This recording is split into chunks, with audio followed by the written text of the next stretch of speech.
I'm Natalie Selden Barnes. I live here in Fort Collins. I've lived here for about 18 years. I work in education, and I'm married to a research engineer. So for a long time, we've been married over 40 years, and he's an engineer and I'm an artist. So I've spent a long time establishing the need for arts. He works a lot with technology. As a research engineer, the idea of intellectual property is pretty big in our house. I feel like art is an avenue of intellectual property that hasn't yet been explored. Um, so the mask, this is what the mask is about. It's about addressing the whole idea that what we have to offer to the human race now is intellectual property because we're using up our resources.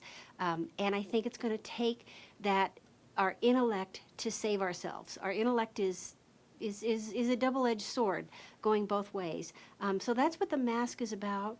And as I was working on it, it was interesting. I heard a podcast on television talking about the intellectual property for quinoa from the farmers who are growing it in South America, and the whole issue of whether we share it and let it be genetically modified to feed the world, or we let it be pure and let the farmers who own it and own the intellectual property of the seeds that they've nurtured for hundreds of years remain. So I think that's a big issue. I think it's an issue we need to think about, and that's what I thought about when I was working on my mask.